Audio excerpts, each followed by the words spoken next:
My name is Eleanor Vance, I'm 66 years old, and my own daughter accidentally sent me a voicemail detailing her plan to have me declared insane and steal my home. Before I tell you how I turned the tables and took back everything, let me know where you're watching from in the comments. It all started on a Tuesday afternoon, one of those perfectly normal days that tricks you into thinking your life is safe. The Ohio sun was warm on my back as I knelt in the garden, trimming the rose bushes my late husband David had planted for me years ago. Since he passed, my daughter Jessica and her husband Mark had moved into my house here in Columbus. "Just to take care of you, Mom," she'd said, her eyes wide with what I thought was sincere concern. "We don't want you to be alone." At first I felt a wave of relief. My little girl, all grown up, looking out for her old mother. I felt so lucky. How stupid I was. My phone buzzed in the pocket of my gardening apron. I pulled it out, wiping the dirt from my hands. It was a new voicemail from Jessica. I smiled, thinking she was probably calling to ask what I wanted for dinner. I tapped the play button, held the phone to my ear, and my entire world tilted on its axis. "Mark, I swear, I can't take having my mother in this house anymore." The voice was Jessica's, but the tone, it was cold, laced with a venom I'd never heard before. It wasn't my daughter, it was a stranger. "She's a complete burden," the voice continued, sharp and impatient. "Always hovering, always asking questions. She's a nuisance." A nuisance. The word hit me like a physical blow. I steadied myself against the brick wall of my own home. The home David and I had poured our souls into. My breath caught in my throat. "But listen, I have a plan," she went on, her voice dropping to a conspiratorial whisper that made my blood run cold. "I've been looking into some cheap places. I found one on the outskirts, a nursing home. Only costs about $800 a month. With what we save on her expenses, we can finally get that new kitchen." My mind couldn't process it. A nursing home? My Jessica, who I'd rocked to sleep in these very arms, was talking about me like I was an old piece of furniture to be discarded. But it got worse. So much worse. "And about the house," she said, and I could almost hear the greedy smirk in her voice. "I already talked to Cousin Brenda. She said since she works at the Franklin County Records office, it'll be easy. We'll get some fake medical reports saying Mom's confused, that she has dementia. With those we can get power of attorney and transfer the deed. She said it'll cost about $5,000 in fees to push it through quietly, but this house is worth almost $500,000. It's worth it. Brenda knows how to handle this stuff." The phone felt like a block of ice in my hand. They weren't just planning to get rid of me. They were planning to steal my entire life's work. The house that held every memory of my marriage, of raising my daughter. My only real asset, the inheritance I was supposed to leave for her. My head was spinning. Brenda, my own niece, helping to orchestrate this. "The plan is perfect," Jessica's voice chirped, filled with a chilling excitement. "Next Tuesday, we'll tell her she has a routine doctor's appointment. We'll drive her there, check her in, and by the time she realizes what's happening, it'll be too late. The papers will be signed. The doctors we paid off will back us up." I slid down the wall, my knees giving out, and landed hard on the grass. Tears I didn't know I was holding back streamed down my face. This was a nightmare. This couldn't be real. Then came the final soul-crushing blow. I heard Mark's muffled laughter in the background, and then Jessica's voice dripping with pure evil. "And the best part is," she said with a little laugh, a laugh that will haunt me until my dying day, "her life insurance policy is in our name. So if, God forbid, something happens to her at the home, it wouldn't be the worst thing for our finances." That was it. That was the moment something inside me shattered into a million tiny pieces. It wasn't just about the money or the house. My daughter, my only child, was speculating on the financial benefits of my death. She was planning my funeral while I was still breathing. I don't know how long I sat there on the damp grass, the sounds of the neighborhood fading into a dull roar in my ears. The sun began to set, casting long shadows across the yard. The world I knew had ended. The daughter I loved was gone, replaced by a monster. The pain was so immense, so physical, I thought it might actually kill me. But it didn't. As darkness fell, I replayed the message again. And again. Each word was a fresh stab to the heart. But with each replay, the searing pain began to cool, to harden. It transformed into something else. Something I hadn't felt in years. Pure cold fury. I got to my feet, my legs shaking but steady. I walked back into my house, their house, and looked at the smiling picture of Jessica on the mantelpiece. The innocent girl in that photo was a lie. The loving daughter who kissed my cheek every morning was a mask. In that moment of shattering clarity, the tears stopped.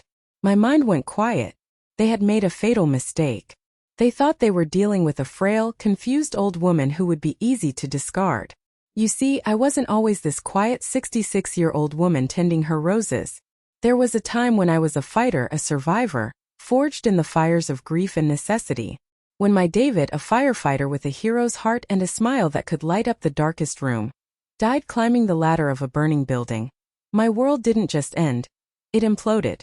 I was 30 years old and our Jessica was just 5, a tiny thing with her father's eyes, holding my hand at the funeral, too young to understand why the sky was crying along with us. I remember the weight of the folded flag they handed me, the crisp, sharp corners digging into my palms. It felt heavier than any burden I had ever carried.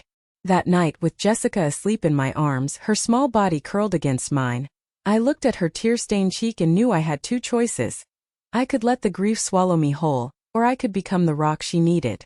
For her, for the living piece of David she represented, I chose to fight. Our life became a meticulously scheduled routine of survival. I took a job as a janitor at her elementary school. It didn't pay much, but it meant I could drop her off in the morning and be there, smelling of pine cleaner and floor wax when the final bell rang. After tucking her into bed with a story and a kiss, I'd leave her with our kind, elderly neighbor Mrs. Gable, who'd watch her for a few dollars while I went to my second job. From 9 p.m. to 2 a.m., I cleaned office buildings downtown. I can still feel the profound loneliness of those empty corridors, the echo of my mop bucket rolling across tiled floors, the sting of bleach on my chapped hands. I trudged to the bus stop on frigid Columbus mornings, the winter wind a physical thing that bit at my face, my only thought being that Jessica would have a warm coat, a hot breakfast, and would never ever have to know this bone-deep exhaustion. I existed on stale coffee and 4 hours of sleep, fueled solely by the fierce protective love for my child. Every single penny I earned was for her. My world shrank until she was its entire map. I never bought myself a new dress, my hair was always pulled back in a simple ponytail, and my idea of a night out was falling asleep on the couch watching a movie with her. When she was 10, she came home from school with a flyer for the school orchestra. Her eyes were shining. "Mom, can I please learn the violin? Please." My heart sank. We couldn't afford to rent an instrument, let alone pay for lessons. But I looked at that hopeful face and I just couldn't say no. That weekend, I saw an ad for a third job. House cleaning for a wealthy family in Bexley on Saturdays. For 6 months, I spent my only day off scrubbing their marble floors and polishing their silver. My knees aching, my hands raw. But finally I had enough. I walked into a dusty old music shop and bought her a beautiful second-hand violin. The look on her face when I opened the case was like watching the sun rise. That was my payment. That was my joy. The biggest sacrifice, the one that cost me the last tangible piece of my past, came when it was time for college. Jessica was brilliant. A straight-A student with dreams of getting a business degree from Ohio State University. The acceptance letter was a day of pure celebration. Then the tuition bill came. It was a staggering number, an impossible mountain of money. But a mother doesn't know the word impossible. I sold the one thing I had left of David. His gold watch, the one I'd given him for our 5th anniversary. I remember the cold, indifferent face of the pawn shop owner as he slid a few $100 bills across the counter. It felt like selling a piece of my own soul. I took out a second mortgage on this house, our home, putting our entire future on the line. I drained my meager savings account, the small emergency fund I had. That was her college fund. The day I dropped her off at her dorm, she clung to me. A grown woman with the same vulnerable look she'd had as a little girl. "Mom," she whispered, her voice thick with emotion. "I don't know how you do it. You give me everything when you have nothing." She pulled back and looked me right in the eye. Her own filled with what I was so sure were tears of gratitude. "I promise you, Mom. I'm going to work so hard. I'm going to get a great job with a great salary, and I'm going to take care of you. You'll never have to scrub another floor or clean another toilet for the rest of your life. This is all for you." I believed her. Oh God, how I believed her. I watched her walk into that big brick building, my heart swelling with a pride so fierce it ached. Every sacrifice, every long night, every lonely hour. It was all worth it for that moment. For the future I was giving her, the promise she was giving me. I sat there in my dark living room, the memory as clear as day, the cruel words from the voicemail mocking that sacred promise. The irony was a bitter metallic taste in my mouth. She hadn't just broken her promise. She had taken that promise, twisted it into a weapon, and was now aiming it directly at my heart. But they had forgotten one crucial detail about the woman they were trying to destroy. I had spent a lifetime fighting battles alone. This would just be one more. Looking back, the signs were there, scattered like insidious little seeds in the garden of my daily life, all planted to make me doubt my own sanity. It didn't start with a bang, but with a series of quiet, dismissive whispers. After they moved in, the little comments began, always framed as loving concern. It would be something small. I'd be telling a story about my childhood, and Jessica would pat my hand and say, "Oh, Mom, you told me that story yesterday. Don't you remember?" I'd pause, a flicker of uncertainty crossing my mind. Had I? I couldn't be sure. The seed was planted. Then their campaign escalated from passive comments to active manipulation. It became a calculated, cruel game designed to unravel my confidence. One morning I was getting ready to meet my friend, Linda, for our weekly coffee date, but I couldn't find my car keys. I was meticulous about my keys. They always went in the little ceramic bowl by the door. I searched the entire house, my anxiety growing with every empty drawer and cleared countertop. I felt my mind racing, a genuine panic setting in. Was I losing it? Was this how it started? Jessica and Mark watched me with a performance of deep sympathy.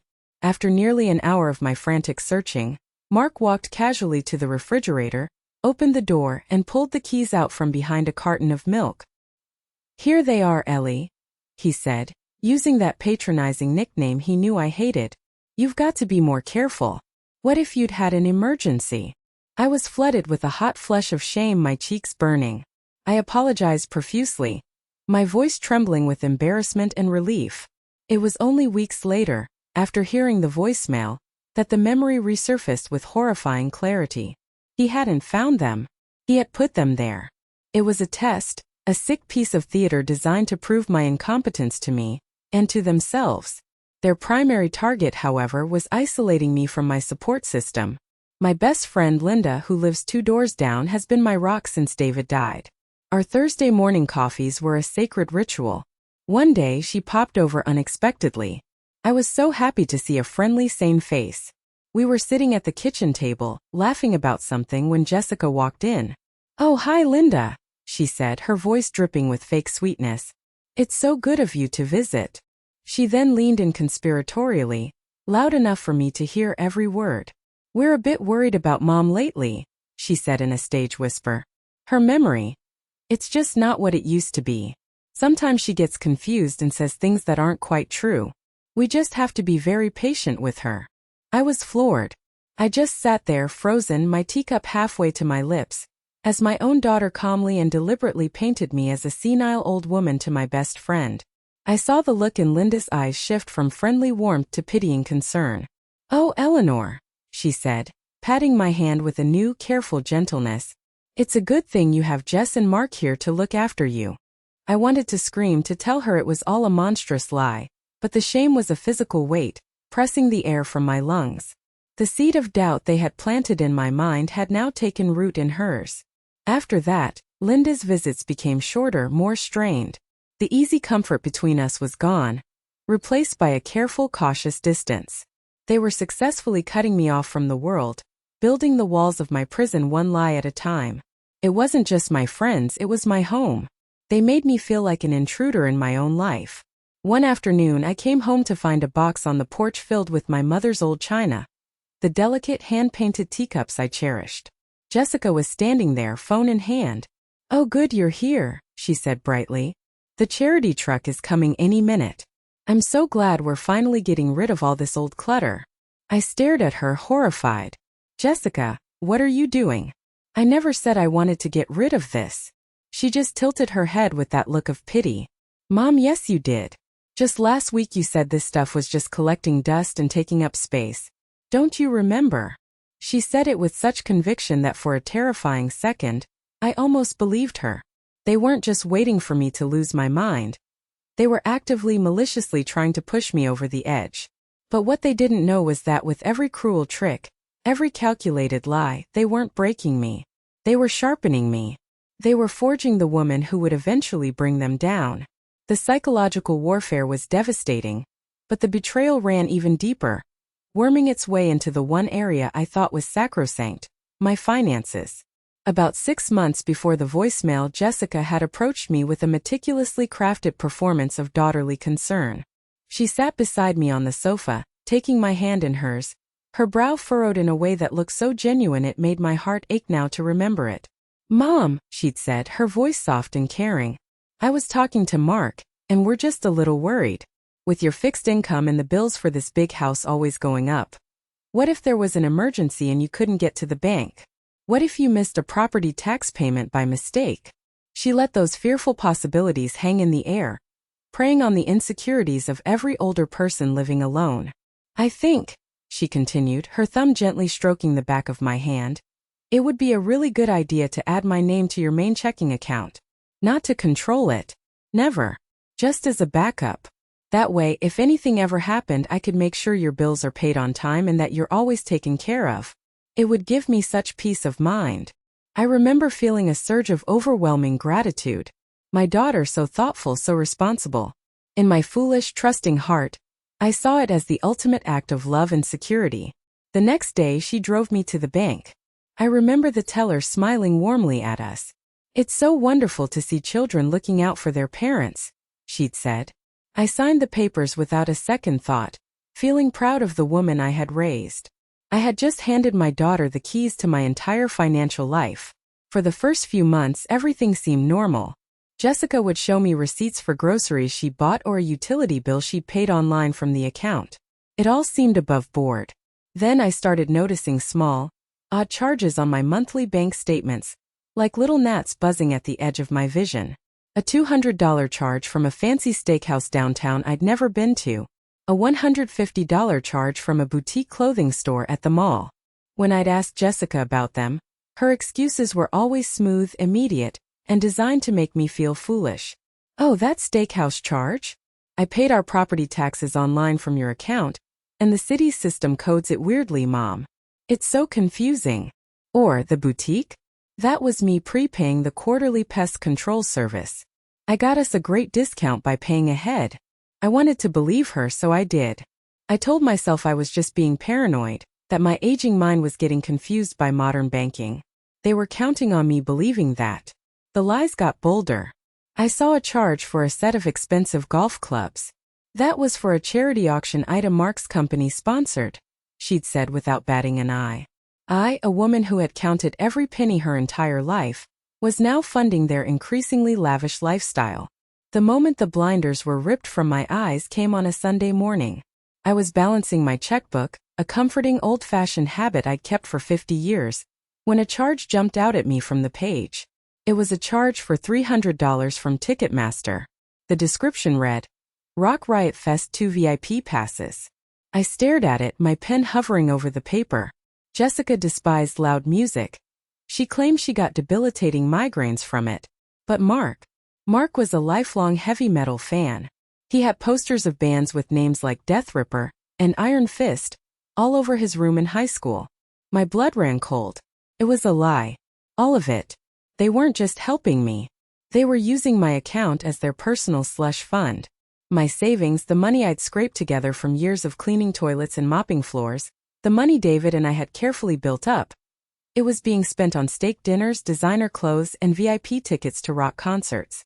I felt a wave of nausea so intense I had to grip the edge of the table. I flipped back through the last few months of statements, my hands shaking so badly the papers rattled. I saw the pattern now, clear as day. The small cash withdrawals here and there. The fancy dinners every weekend. The unexplained online purchases. It wasn't just a few $100s. Adding it up in my head, I realized it was thousands. They weren't just planning to steal my future. They had been actively stealing my present, right under my nose, with a loving smile on their faces. Seeing that charge for concert tickets was like a bucket of ice water to the face. The fog of my denial was gone. This wasn't about caring for me. This was a hostile takeover of my life piece by piece.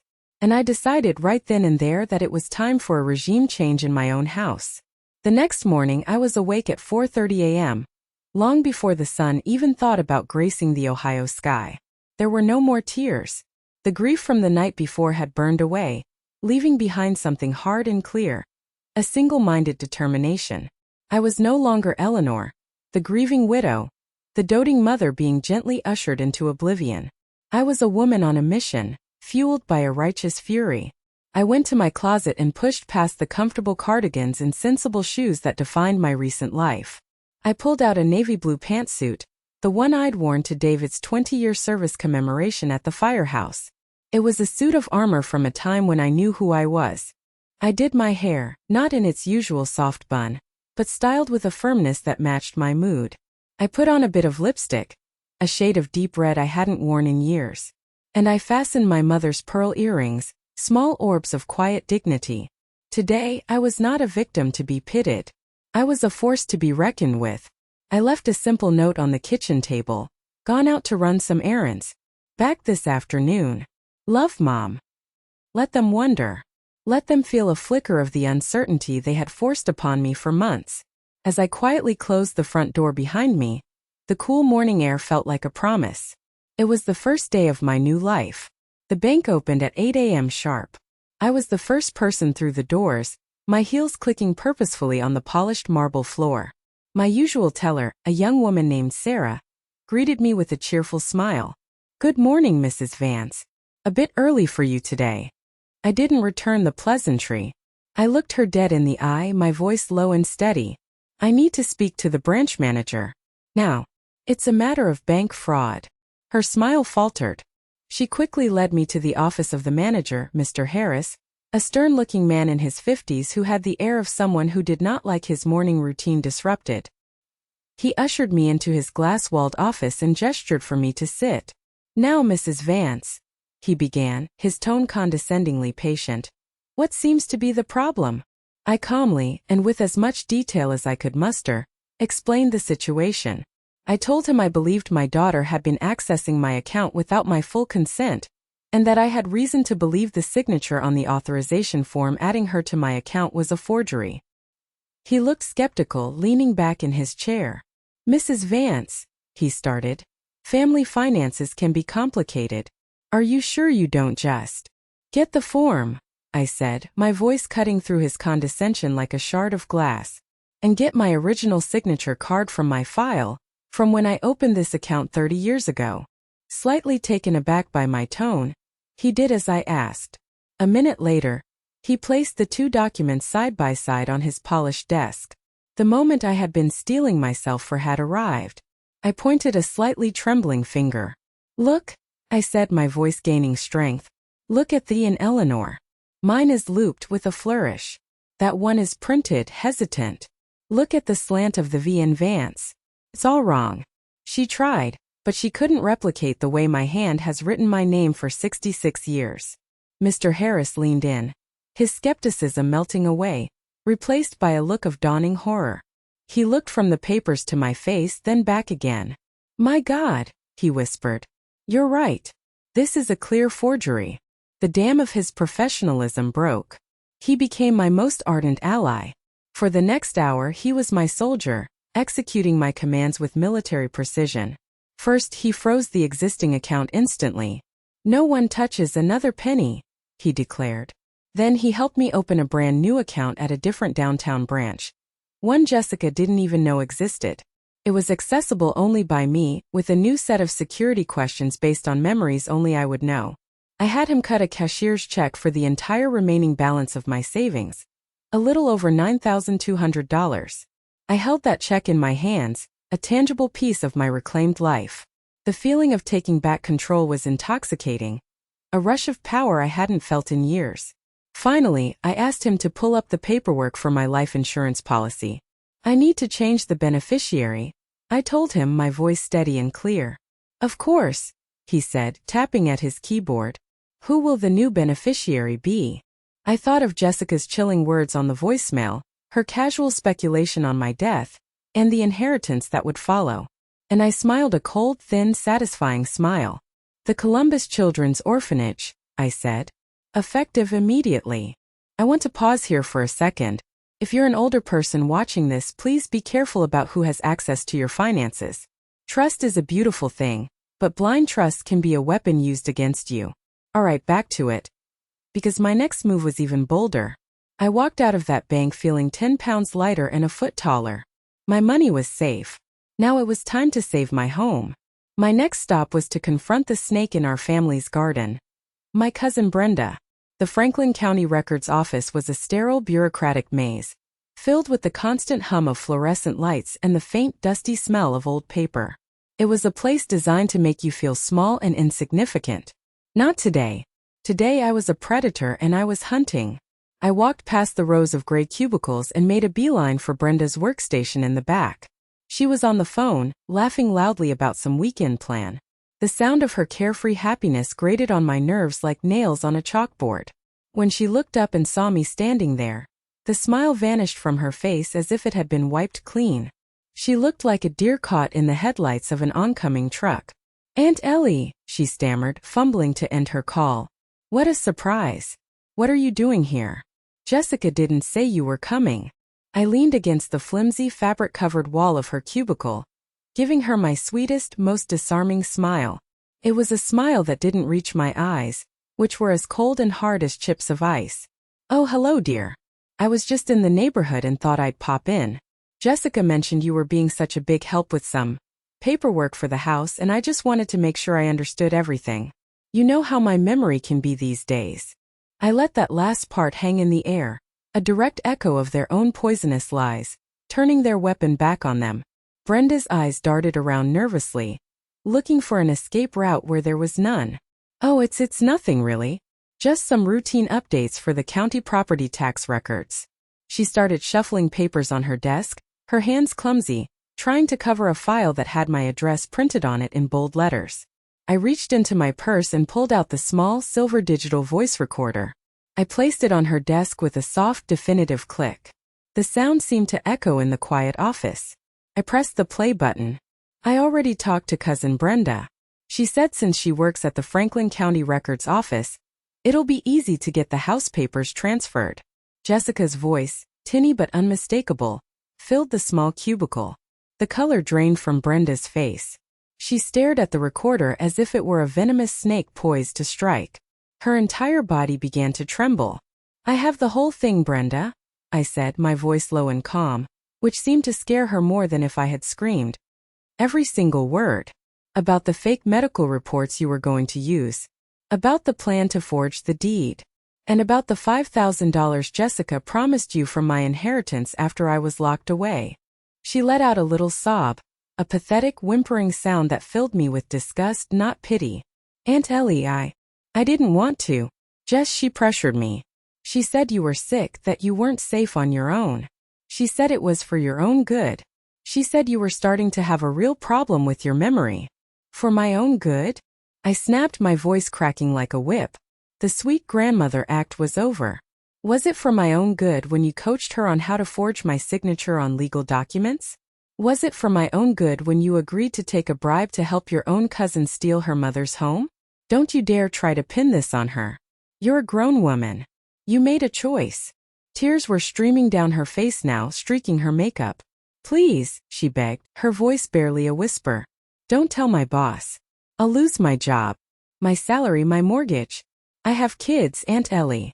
You should have thought about your kids and your mortgage before you agreed to help make my daughter an orphan while I'm still alive," I said, my voice cold as ice. "But you are in luck.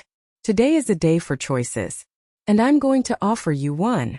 I leaned in closer, my eyes locked on hers, making sure she felt the full weight of my words. "You have two options. Option A. I walk out of this office right now, go directly to your supervisor's office with this recording, and then I go straight to the police. You will lose your job today. You will face felony charges for fraud, forgery, and conspiracy. You will likely go to jail.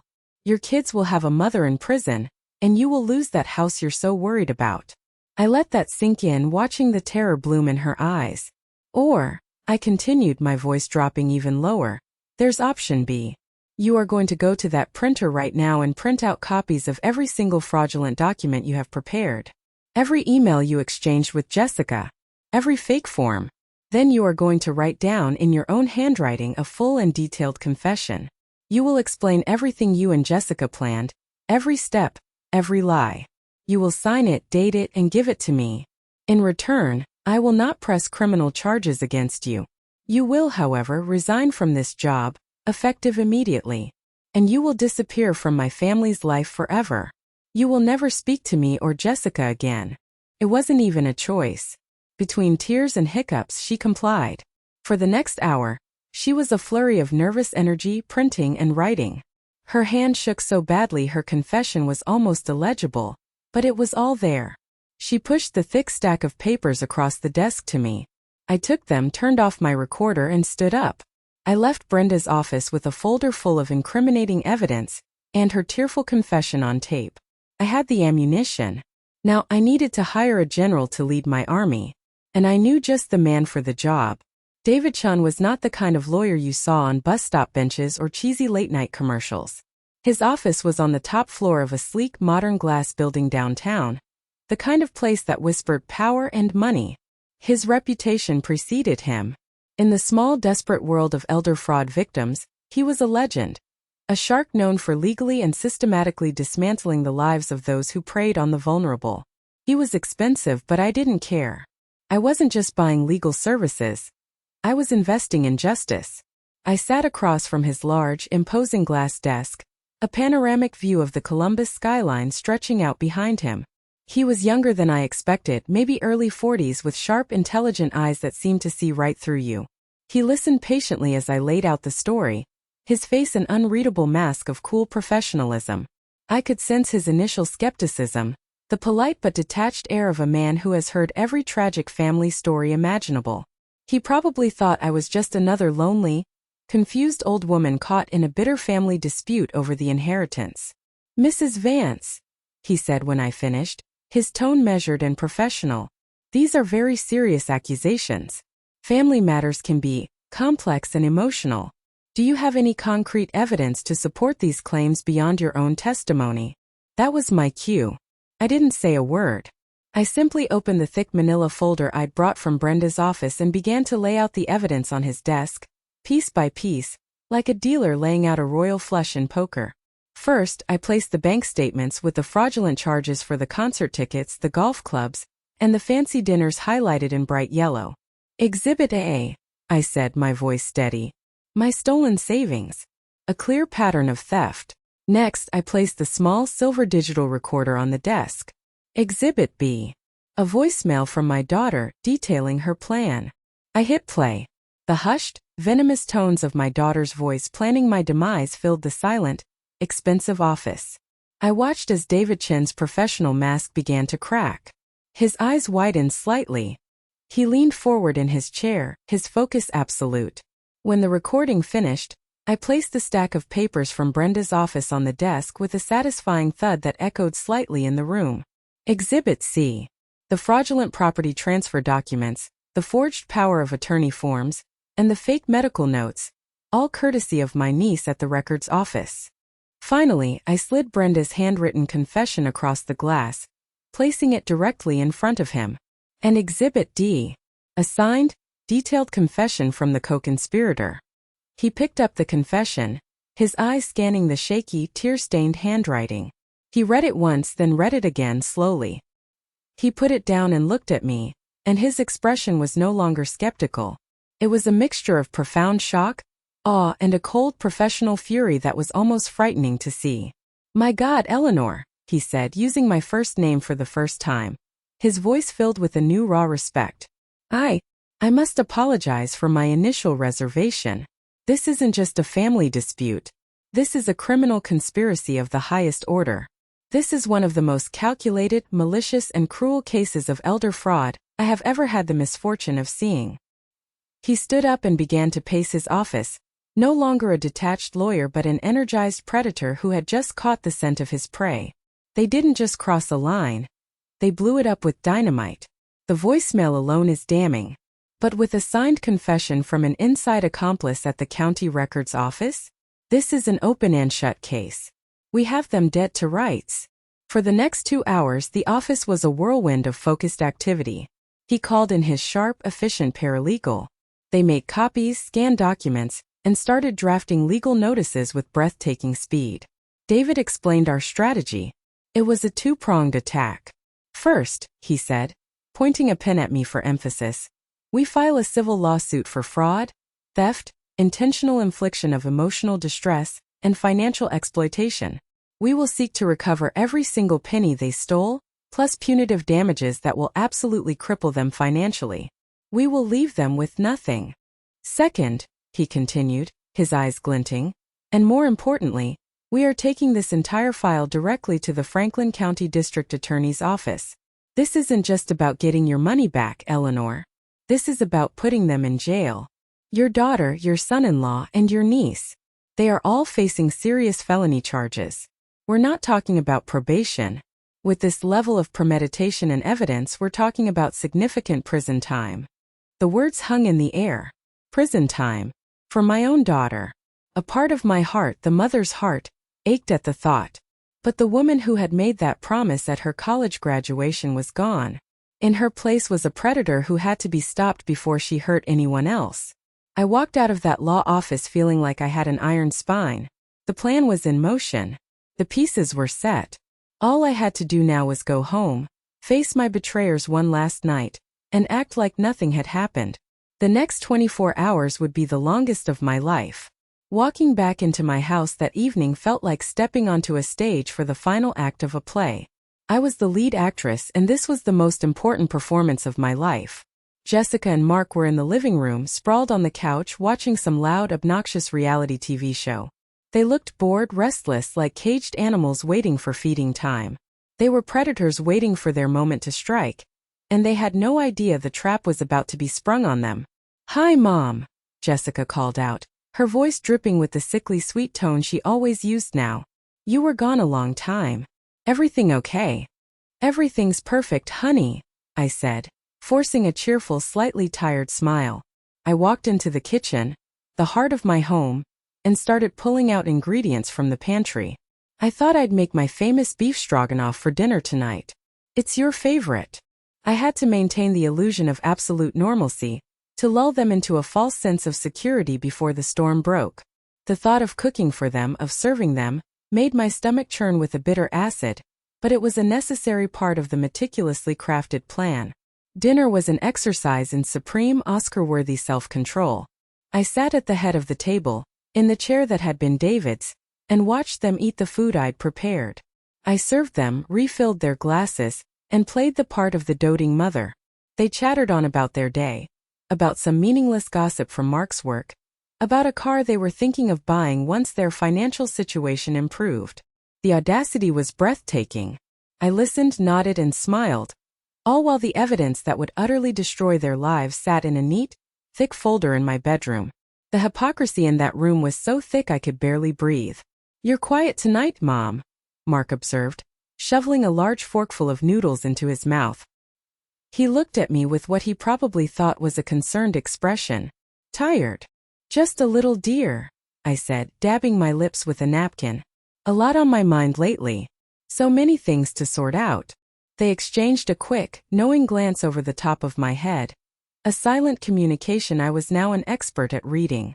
I knew what they were thinking. They thought their campaign of gaslighting was a resounding success. They believed I was retreating further into my own confused, elderly mind, making their final move even easier. Good, I thought, a cold satisfaction spreading through me. Let them think that. Let them underestimate me one last time. As I cleared the dinner plates, my heart was hammering against my ribs, a frantic rhythm of fear and exhilaration. It was time. I took a deep, steadying breath, walked back into the dining room and stood there wiping my hands on my apron. "By the way," I said, my voice as casual and light as I could make it, as if I'd just remembered a trivial detail. "We're going to have some visitors tomorrow morning. Around 10 o'clock. I'd really appreciate it if you both were here." Jessica put down her phone, her brow furrowed with curiosity. "Visitors? Who, Mom? Did you invite Linda over for coffee?" No, not Linda, I said, allowing myself a small, mysterious smile. Just some people I need to talk to about future arrangements. The word arrangements was the perfect bait, and I watched them take it. Mark perked up immediately, leaning forward in his chair. Arrangements? What kind of arrangements? I could see the greedy, excited flicker in his eyes. He thought this was it. The moment of his promotion to wealthy homeowner. He thought I was finally going to talk about selling the house or changing my will, or admitting I couldn't manage my own affairs anymore. Oh, you'll see, I said, my voice light and airy, a perfect imitation of a slightly dotty old woman. I turned to walk back to the kitchen, delivering my final line over my shoulder. They're just some very helpful people who are going to assist us in clarifying a few things. Very important things. About the future of this family and its assets. I didn't look back, but I could feel their eyes on me. I could feel their barely contained excitement, their smug anticipation. They thought their payday was finally arriving. They thought their perfect, cruel plan was coming to its triumphant conclusion. They went to sleep that night dreaming of my money, my inheritance, and my house. They had no idea they were about to wake up to their worst nightmare. And I was going to be the one to serve it to them on a silver platter. The next morning, the air in the house was thick with a toxic electric anticipation. It was almost a physical presence. Jessica and Mark were up early, showered and dressed in their best clothes by 9:30 a.m. They were practically vibrating with suppressed excitement, like children on Christmas morning. They thought today was the day they'd receive the ultimate gift. My life. They were sitting in the living room pretending to read magazines, but their eyes kept darting to the clock on the mantelpiece. The fools. The greedy, arrogant fools. At exactly 10 a.m. the doorbell rang. The chime echoed through the quiet house like a summons. Jessica jumped to her feet, her face flushed with excitement. I'll get it. No, I said. My voice was quiet, but it had a new hard edge that stopped her in her tracks. You will sit down. I'll get the door. They're my guests. She stared at me, a flicker of confusion in her eyes, but she sat back down. I walked to the front door, my heart not frantic, but a steady, determined drumbeat in my chest. This was it. The culmination of my pain, my anger, and my plan. I took one last deep breath and opened the door.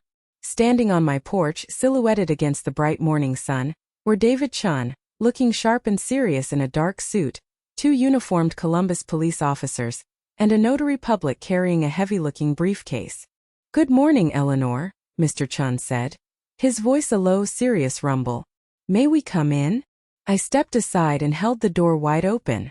As they filed into my foyer, their presence filling the space with an undeniable authority, I watched Jessica and Mark get to their feet. Their faces were a perfect, priceless picture of confusion morphing into dawning panic. Mom! Jessica's voice was a high-pitched squeak, the sound of a cornered animal. What is this? Who are these people? Sit down, Jessica, I said again, and this time the raw authority in my voice made her physically flinch and obey. You too, Mark. My guests have something to say to you. They sank back onto the sofa as Mr. Chan and the officers stood before them, creating an impromptu courtroom right there in my living room. It was a scene of beautiful, terrible justice. Mr. Chan cleared his throat, the sound sharp in the tense silence. My name is David Chun. I am legal counsel for Mrs. Eleanor Vance. He let his cold, assessing eyes drift from Jessica to Mark, pinning them in their seats. I am here to inform you both that you are the subjects of an active criminal investigation and a multi-million-dollar civil lawsuit regarding conspiracy to commit fraud, forgery, felony theft, and financial exploitation of the elderly. The color drained from their faces in an instant. They looked like statues carved from chalk. What? Mark finally stammered, his voice cracking. That's insane. We haven't done anything wrong. Ellie, tell them. This is all a terrible mistake. He tried to appeal to the confused old woman. He thought he knew. I just looked at him, my face a blank mask of calm. I didn't have to say a thing. It's no mistake, Mr. Williams, Mr. Chun said smoothly, opening his briefcase. Let's start with the conspiracy to commit fraud. He looked directly at Jessica, his voice dropping. On Tuesday afternoon you left a voicemail for your husband, a voicemail which was, by a stroke of fate, accidentally sent to your mother. I saw the moment of pure horrified realization dawn on Jessica's face. Her eyes went wide with a terror so profound it was almost pitiable. She knew. Her own carelessness had been her downfall. I don't know what you're talking about, she whispered, her voice trembling, the lie pathetic and weak. Don't you? I asked, my voice cutting through her denial. I pulled my phone from my apron pocket. Felt like a weapon. Maybe this will refresh your memory. I pressed play. Her own voice, cold and cruel and plotting, filled the silent room. I can't take having my mother in this house anymore. I found one on the outskirts, a nursing home. Turn it off, Jessica shrieked, lunging forward as if to snatch the phone from my hand. But one of the police officers simply put out a firm, immovable hand, stopping her.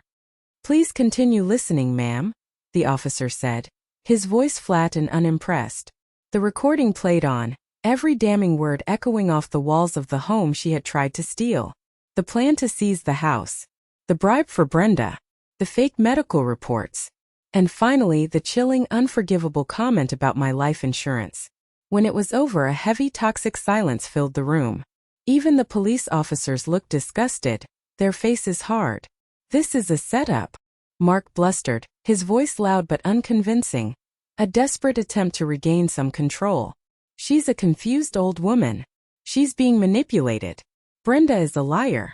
About that, Mr. Chun said, pulling a thick stack of papers from his briefcase.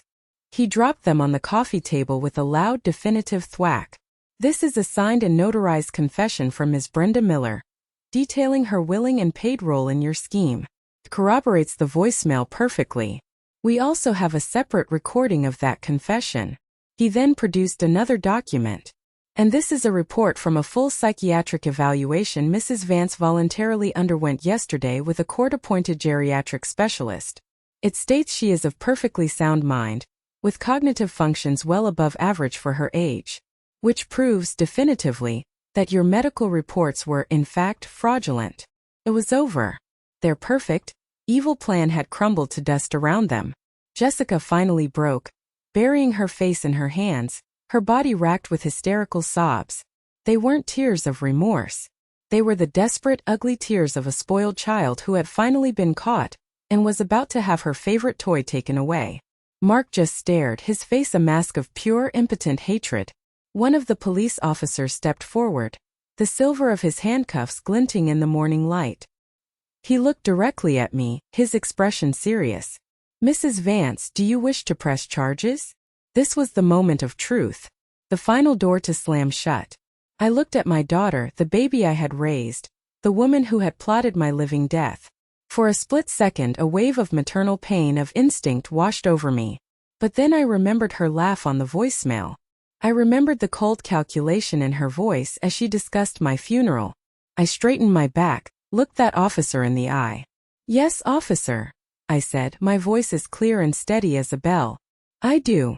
Watching my own daughter get handcuffed in my living room was the most painful, surreal moment of my life. But as the officers led her and Mark away, Mark looked over his shoulder, his eyes burning with a venomous malice, and snarled, "This isn't over, you old bitch." I thought it was just the empty threat of a defeated man. I was wrong. The real fight had just begun. The arrest was a victory. But it was just one battle in a much longer, uglier war. After a day Jessica and Mark were out on bail, their freedom bought with money I now suspected they had also stolen from me. They came out swinging, not with apologies or remorse, but with a new insidious kind of poison. Their legal strategy, masterminded by some bottom-feeding lawyer, was simple and brutal. If you can't prove the victim is medically insane, then prove it socially. They launched a full-scale, scorched earth smear campaign designed to destroy my credibility and paint me as the villain. It started online, where lies travel at the speed of light. They created fake profiles and joined every local Columbus community group on Facebook they could find. The posts were masterpieces of manipulation, designed to prey on the sympathies of strangers. Prayer warriors needed. One began, accompanied by a photo of me they'd taken when I was sleeping on the couch, my mouth agape, looking frail and vulnerable. Our beloved mother, Eleanor Vance, is suffering from severe dementia and paranoia. In her confusion, she has recently made some terrible false accusations against us, her loving children who are only trying to care for her. We are heartbroken and terrified for her safety. If you see her out alone, please contact us immediately as she is a danger to herself. The comments section was a flood of misplaced pity and righteous condemnation aimed squarely at me. That poor woman. How tragic when they turn on their own family. You kids are saints for dealing with this.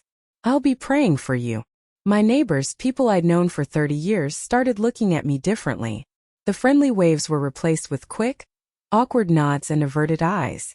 The mailman who used to chat with me about the weather now just handed me my mail and hurried away as if I were contagious. I was being publicly branded as a crazy, ungrateful, abusive old woman, and the narrative was sticking. The isolation they had started inside the walls of my home was now spreading across my entire world. The online harassment escalated to real-world torment. Anonymous phone calls started, usually in the middle of the night. Sometimes it was just silence, a breathing presence on the other end of the line. Other times it was a whispered voice. You'll be sorry. One afternoon, a woman I'd never seen before confronted me in the produce aisle of the grocery store. You should be ashamed of yourself, she hissed, her face contorted in anger. Doing that to your own children. My mother has Alzheimer's and she would never. She stormed off, leaving me standing there trembling, a bag of apples in my hand. I felt myself starting to crumble under the relentless pressure. The public shame was a heavy, suffocating weight. Maybe I had gone too far. Maybe I should just drop the charges, let it all go, and retreat into whatever was left of my life. The legal battle was draining my spirit and my bank account, and this public humiliation felt unbearable. One night, after finding a note taped to my door that just said bitch, I sat alone in the dark, defeated, ready to surrender. I decided I would call David Chun in the morning and tell him to drop everything. Defeated, I went to my bedroom closet to find an old photo album, needing to see David's smiling face. As I rummaged through a dusty box of his things, my fingers brushed against a stack of old, worn letters he had written to me from the firehouse during his long 24-hour shifts. I pulled one out, the paper soft with age. His familiar, strong handwriting filled the page. I read a line that jumped out at me as if he were whispering it in my ear. Ellie, never forget you're the strongest person I know.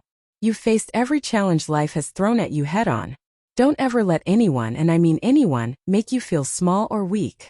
Tears streamed down my face, but they weren't tears of sadness. They were tears of remembrance. He was right. I had survived his death. I had survived raising a child alone on a janitor's salary. I was a survivor.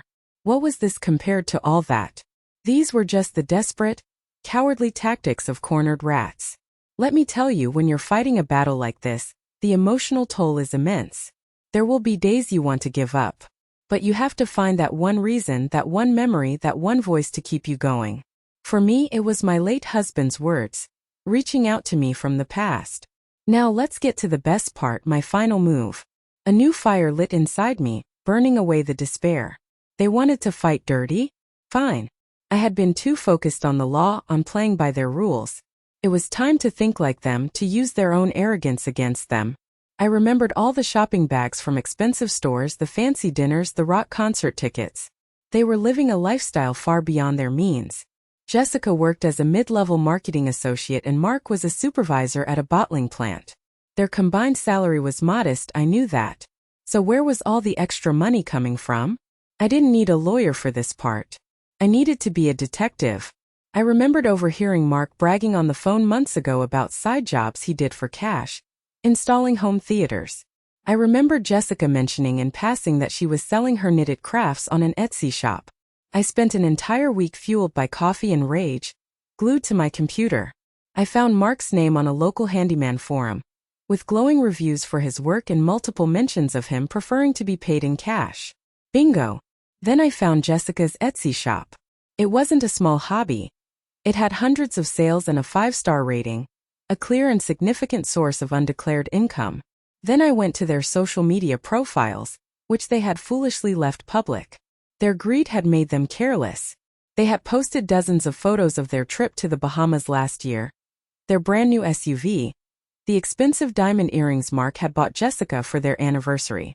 They had documented a lifestyle that their declared income could never possibly support. I spent a weekend compiling everything into a neat, detailed and damning file. bank statements showing my stolen money which funded their down payment on the SUV, photos of their lavish lifestyle, printouts from the handyman forum and her bustling Etsy shop. I put it all in a large manila envelope. I didn't write a return address. On Monday morning I drove to a post office in a different town, one where nobody would recognize me. With a deep sense of satisfaction, I mailed the package to the Criminal Investigation Division of the Internal Revenue Service. They thought they could break my reputation with lies, but I decided to break their entire world with the truth. The IRS was on its way. The wheels of government justice turn slowly, but when they finally arrive, they grind exceedingly fine. About 6 months after I mailed that fateful envelope, the results of my anonymous tip to the IRS came to fruition in a spectacular fashion. Jessica and Mark were hit with a full-scale audit that uncovered years of undeclared income. They were served with a bill for over $40,000 in back taxes, steep penalties, and accrued interest. It was a financial blow from which they would never recover. Completely wiped them out. They had to sell their new SUV. They had to cash in their meager retirement funds just to avoid criminal charges for tax evasion. The civil lawsuit I had filed against them settled out of court almost immediately. Faced with irrefutable evidence and an IRS investigation, their lawyer advised them to cut their losses. They signed over a check for the money they had stolen from my account, plus a significant sum for damages. But the financial ruin was in many ways the least of it. Their professional and social lives imploded. News of the scandal, fueled by the public court filings from our lawsuit, spread through their workplaces and social circles like wildfire. Mark was not only passed over for the promotion he'd been banking on, he was demoted. His boss told him flatly, "If you do that to your own family, we can't trust you with our business." Jessica's company, an upscale marketing firm that prided itself on its pristine public image, demoted her to a dead-end back-office position with no future and a significant pay cut. They became pariahs. Friends stopped calling. Family members crossed the street to avoid them. They were ostracized, left with nothing but the ugly truth of their own greed. Brenda was fired from her county job, and despite my promise not to press charges, the DA pursued a separate case against her for falsifying public records based on the evidence from my lawsuit. The family I had known was shattered, not by me, but by the rot of their own choices. While their world was collapsing, I was meticulously building a new one. The first step was the hardest but the most necessary. I sold the house. It was a beautiful home, but it was tainted with too many ghosts, too many painful memories whispered in every room. As I watched the new family, a young couple with a little girl, move in, I felt a pang of sadness for what was lost, but it was overshadowed by a profound sense of release. With the proceeds from the sale and the settlement money, I was financially secure for the first time in my entire life.